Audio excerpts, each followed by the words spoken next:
میرا پہلا سوال یہ ہے کہ ایک ٹی وی اینکر کے پاس کیسے ویڈیو آ گئی جبکہ اس کی والدہ جو پوسٹ مارٹم کے ریزلٹس مانگ رہی ہیں ان کے پاس تو نہیں آئی، ٹی وی اینکر کے پاس کیسے آ گئی؟ اور میرا نمبر 2 سوال یہ ہے کہ کون اس کی تحقیقات کرے گا؟ کون اب کینیا سے کیوں نہیں انہوں نے کینیا فوری طور پہ لیٹر لکھا کینین اتھارٹیز کو، گورنمنٹ کو لکھنا چاہیے پوچھنے کے لیے کہ شروع کا تو بیان یہ تھا کہ جناب وہ رانگ آئیڈینٹی پہ مارا گیا ہے، اور اب واضح ہو گیا ہے کہ یہ ایک پلان کر کے تشدد کیا اس کے اوپر، اس کے بعد گولی ماری گئی۔ تو جب تشدد کیا وہ کون تھا جس کو سب سے زیادہ تکلیف تھی ارشد شریف کی رائٹنگ سے، اس کی تحقیقات، اس کی جو انویسٹیگیٹو جرنلسٹ، کون تھا جس کو خطرہ تھا اس سے؟ کون تھا جس کو اتنا غصہ تھا کہ پہلے اس کے اوپر تشدد کرو پھر اس کو قتل کرو؟ یہ چیف جسٹس صاحب یہ صرف سپریم کورٹ کر سکتا ہے، ہمیں کوئی اعتماد نہیں ہے اب۔ انویسٹیگیٹو ایجنسیز ان قاتلوں کے، ان چوروں کے، مجرموں کے ہاتھ میں ہیں، اور یہ جو آرمی آفیسر ہے اس کے اوپر کس کو اب اعتماد ہے؟ مجھے پتا ہے انہوں نے کور اپ کیسے کیا، مجھے پتا ہے کہ آتے ساتھ ہی پنجاب پولیس کو کس نے کنٹرول کر لیا۔ گورنمنٹ ہماری ہے، ہم ہیں پنجاب کے اندر، ہماری حکومت ہے، وہ پولیس کہیں اور سے کنٹرول ہو رہی ہے، اور اب پولیس سے میں ایف آئی آر نہیں رکوا سکتا، اور پھر کون سے کس نے جا کے اس کی ٹیپ ریلیز کی؟ یہ کون سی دنیا میں ہوتا ہے؟ ہم سر بنانا ریپبلک بننے جا رہے ہیں۔ بنانا ریپبلک کے اندر ادھر کوئی انصاف نہیں ہوتا، اس لیے وہ بنانا ریپبلک ہے۔ وہاں جنگل کا قانون ہوتا ہے، اور یہ جنگل کا قانون بننے جا رہا ہے، اور اس وقت یہ ملک کو بچانا ہے آپ نے۔ دیکھیں ملک اس وقت اداروں کے اندر، قوم جو ہے وہ اداروں کے اندر اعتماد کھو بیٹھی ہے، اس کو بحال کرنے کی ضرورت ہے۔ ملک اداروں کے بغیر نہیں چلتا، ادارے ملک کو چلاتے ہیں۔ مغرب میں اور ہمارے میں اور ڈیولپڈ ملک اور غریب ملکوں میں فرق ہی یہ ہے کہ ان کے ادارے مضبوط ہیں، کوئی قانون سے اوپر نہیں ہے۔ یہاں مذاق بنا ہوا ہے کہ جی ایک آپ نے آفیسر کے اوپر ہاتھ رکھ، جی ڈی جی آئی ساری فوج کو بدنام کر دیا۔ یعنی یہ اگر سوچ آ جائے جس معاشرے میں، مجھے بتائیں اس سے زیادہ تو دشمن اداروں کا اور ملک کا ہو ہی نہیں سکتا کہ جی ہمارے ادارے کا نام ہی نہ لیں۔ میں کہہ رہا ہوں کہ یہ پیچھے تھا فیصل، مجھے پتا اس نے سارا کروایا ہے، مجھے پتا اس نے ماسٹر مائنڈ کیا سب کچھ، کیونکہ میں 3.5 سال پرائم منسٹر تھا، میرے نیچے تھی ایجنسیز، مجھے پتا کیسے چلتی ہیں ایجنسیز، مجھے اندر سے انفارمیشن آ رہی تھی۔ اور میں اگر پرائم منسٹر، ملک کا ex prime minister F I R register نہیں کر سکتا، اور اگر یہ کہنا کہ جی عمران اپنا سیاست چمکانے کے لیے کر رہا ہے، مجھے سیاست چمکانے کے لیے یہ کرنے کی ضرورت نہیں ہے۔ اس وقت سارے پاکستان کے اندر کہیں چلے جائیں، ایک اگر پارٹی کبھی بھی اتنی مقبول ہوئی ہے پاکستان کی تاریخ میں، وہ آج یہ پارٹی ہے۔ اور وہ یہ نہیں کہ میں نے کوئی بڑے کارنامے دیے ہیں، وہ ان چوروں کو دیکھ کے قوم ہماری طرف آ گئی ہے، اور اسی لیے ہمیں ضرورت نہیں پڑی کہ کسی کے اوپر الزام لگائیں تاکہ میری سیاست اوپر چلی جائے۔ یہ ملک کا مسئلہ ہے، اور چیف جسٹس صاحب یہ ملک کی فیوچر کا مسئلہ ہے، اور یہ فیوچر آپ کے ہاتھ میں ہے۔ اس ملک کی عدلیہ کے اوپر ساری قوم دیکھ رہی ہے۔ اس وقت لگتا ہی ہے کہ بس یہ جو چاہے گا، یہ فیصل جیسے لوگ جو چاہے گا، ان کے سامنے کوئی کھڑا ہی نہیں ہوتا، اور یہ ملک سے دشمنی ہو رہی ہے۔ ملک تب تکڑے ہوتے ہیں، میں پھر سے آپ کو کہوں، جدھر قانون کی حکمرانی ہوتی ہے۔ اور میں آخر میں خاص طور پہ پاکستان کی وکلا کمیونٹی کا خاص طور پہ شکریہ ادا کرتا ہوں کہ جس طرح وہ کھڑے ہوئے ہیں، اور مجھے خوشی یہ ہے کہ وکلا یہ سمجھ گئے ہیں کہ اب ان کی ذمہ داری ہے رول آف لا، قانون کی حکمرانی قائم کرنا پاکستان کی وکلا کمیونٹی کی ذمہ داری ہے۔ اور یہ ایک ڈیفائننگ مومنٹ ہے پاکستان میں۔ ہر وہ آدمی جو اس ملک میں رول آف لا چاہتا ہے، اور رول آف لا کے بعد ہی حقیقی جمہوریت آتی ہے، اور حقیقی جمہوریت ہی حقیقی آزادی ہوتی ہے۔ یہ سب اکٹھے چلتے ہیں، اس وقت کچھ بھی نہیں ہے یہاں۔ تو میں وکلا کے اوپر بھی آج ان کا شکریہ ادا کرنے کے بعد میں امید لگاتا ہوں کہ آپ اپنا رول پلے کریں گے، اور میں اپنے سارے جو آج لوگ آئے ہیں اور جو آج جدھر سے ہماری مارچ شروع ہو رہی ہے، میں آج سب کو پیغام دینا چاہتا ہوں کہ دیکھیں یہ عمران خان کے لیے نہیں ہو رہا سب کچھ، یہ آپ سب کے لیے ہو رہا ہے. یہ اس ملک کے مستقبل کی جنگ ہے، یہ اس قوم نے جیتنی ہے. آزادی قومیں اپنی آزادی کی جنگ جیتتی ہیں. عمران خان تو میں تو کوشش ہی کر سکتا ہوں، لیکن آپ سب نے اس میں شرکت کرنی ہے، کیونکہ مستقبل آپ کا ہے اور آپ کے بچوں کا ہے. اور جب تک کہ ایک قوم اپنی آزادی چھینتی نہیں ہے، آزادی کوئی پلیٹ میں نہیں دیتا، تو اس کے لیے جدوجہد کی ضرورت ہے. میں تیار ہوں، جب تک میں زندہ ہوں میں اس کی پوری جدوجہد کروں گا. جب تک میں زندہ ہوں میں کبھی پیچھے نہیں ہٹوں گا. اور میں انشاءاللہ پنڈی پہنچوں گا، اور جب یہ قافلہ انشاءاللہ پنڈی پہنچے گا میں ان کو وہاں ریسیو کروں گا، اور میں سارے پاکستان سے اپنے لوگوں کو انوائٹ کروں گا، سب کو کہوں گا آئیں. کیونکہ یہ اس وقت جو اس ملک کی حقیقی آزادی میں شرکت نہیں کرتا، وہ یاد رکھیں کہ وہ اللہ نے ہمارے دین کے اندر یہ ہمیں حکم دیا ہے کہ ظلم اور نا انصافی کے آپ مقابلہ کرو، جس کو کہتے ہیں جہاد. یہ اللہ کا ہوتا ہے. آزادی کے لیے کھڑے ہونا یہ اللہ کا حکم ہے ہمیں. اور امر بالمعروف کہ آپ اچھائی کے ساتھ کھڑے ہوں. یہ جو چور سارے اکٹھے ہو گئے اور اوپر بیٹھ گئے ہیں، قومیں چوروں کے خلاف اور کرپشن کے خلاف لڑتی ہیں. کوئی ایک آدمی نہیں کچھ ٹھیک کر سکتا.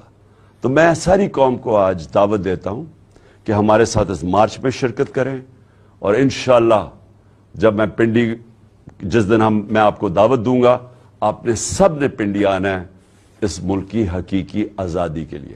شکریہ. اور یہ خاص اللہ کا معجزہ ہے کہ اتنی گولیاں لگنے کے باوجود کوئی بھی ایسا نہیں ہوا کہ اگر وہ گولیاں تھوڑی ادھر ادھر ہو جاتی تو شاید بہت زیادہ لوگ جان کھو بیٹھتے. تو میں آج اپنے سارے جو آج یہاں آئے ہوئے ہیں وزیر آباد میں، آپ کے لیے بھی اور جو بھی میرے پاکستانی دیکھ رہے ہیں، میں آپ سب کو مخاطب ہوں. سب سے پہلے یہ جو حادثہ ہوا، یہ جو حادثہ نہیں، یہ جو پلان کر کے مجھے قتل کرنے کی کوشش کی گئی، میں پھر پہلے واضح کر دوں کہ یہ سپٹمبر میں پلان بنا تھا. سپٹمبر میں پلان بنا تھا. 24 سپٹمبر کو اس پلان کا میں نے پبلک جلسے کے اندر میں نے یہ بتایا کہ یہ پلان بنا ہے. میرے خیال میں جلسہ رحیمی اور خان تھا کہ یہ کس طرح دینی انتہا پسند کے اوپر ڈالیں گے. پلان بنا تھا ایجنسی، یہ جو جنرل فیصل اس نے، اور یہ جو دو نون لیگ کے جو قاتل ہیں ماڈل ٹاؤن میں، انہوں نے قتل کیے لوگوں کو، دن دہاڑے قتل کیے لوگوں کو، گولیاں مروائیں پولیس سے. شہباز شریف نے ایکسٹرا جوڈیشل کلنگ، پولیس مقابلے میں لوگ مارے، اس کی ہیومن رائٹس نے اس کے اوپر پوری رپورٹ دی ہوئی ہے. رانا ثناء اللہ کے اوپر جو 18 قتل ہیں یہ عابد شریف کے باپ نے کہا ہوا ہے. تو یہ قاتل ہیں. انہوں نے مل گئے یہ جنرل فیصل کے ساتھ، انہوں نے یہ پلان کیا. پلان کیوں کیا؟ کہ اگر دینی انتہا پسند مارے گا تو ان کے اوپر سے ساری ذمہ داری اٹھ جائے گی. اس کا مطلب کہ عمران خان نے لوگوں کو کوئی توہین مذہب کیا، کوئی اس نے توہین رسالت خدا نخواستہ کی، اس کی وجہ سے یہ ایک اشتعال میں آ کے ایک دینی انتہا پسند نے قتل کیا. یہ سارا پلان تھا. ہمیں پتا تھا.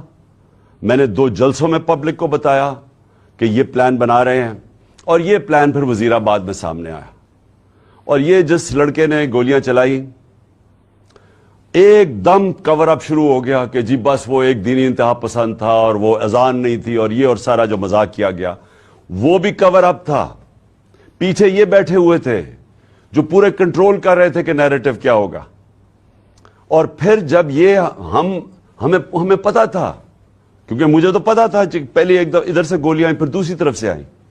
یہ بھی کہا گیا کہ نہیں جی یہ تو صرف ایک، اور وہ کہتا ہے اگر کسی کو شک ہونا چاہیے تو وہ جب خود کہتا ہے کہ جی میں اکیلے نے کیا ہے، تو ادھر سے بھی پتہ چل جانا چاہیے کہ پیچھے سے اس کو طوطے کو پڑھایا جا رہا تھا. اور اب جب فورینزک ہوا ہے اس کنٹینر کا تو واضح ہو گیا کہ 2 مختلف قسم کی گولیاں استعمال ہوئی، یعنی 2 شوٹر تھے.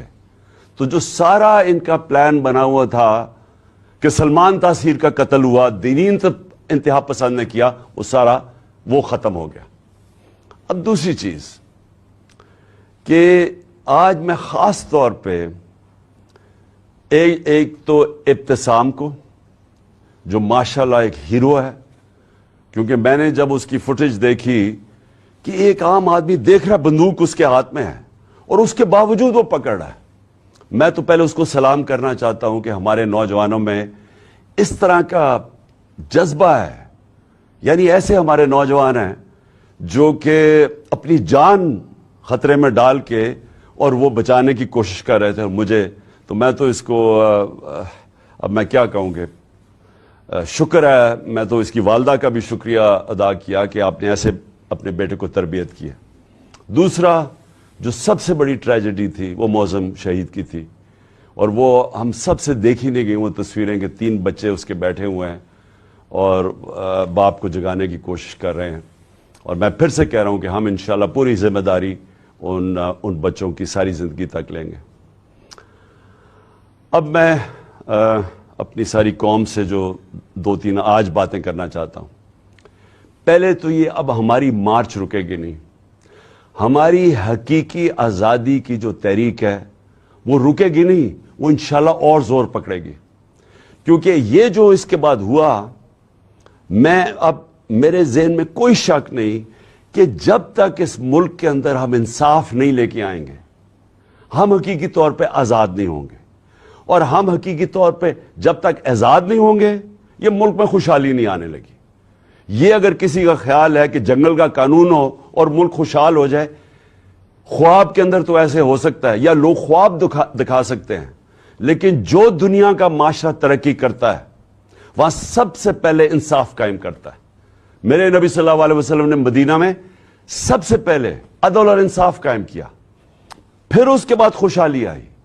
عدل اور انصاف انسانوں کو آزاد کرتا ہے، طاقتور کو قانون کے نیچے لے کے آتا ہے. اور کیا ہوا اس کے بعد؟ جو مجھے پتا ہے، یہ میجر جنرل فیصل اس کے پیچھے تھا.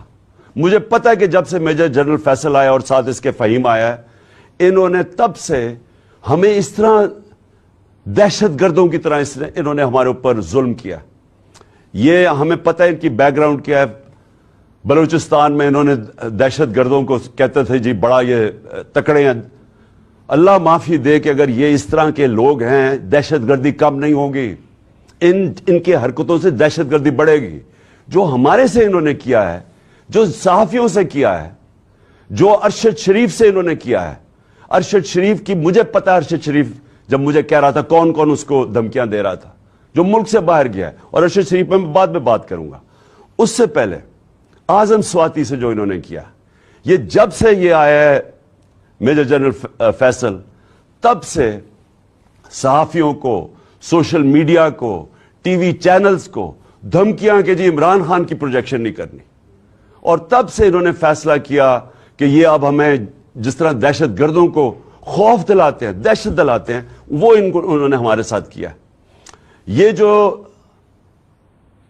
ایف آئی آر رجسٹر نہیں ہو رہی، میں پاکستان کا ایکس پرائم منسٹر ہوں، میں سب سے بڑی پارٹی کا سربراہ ہوں، میں اپنی ایف آئی آر رجسٹر نہیں کر سکا کیونکہ میجر جنرل فیصل کا نام آ گیا.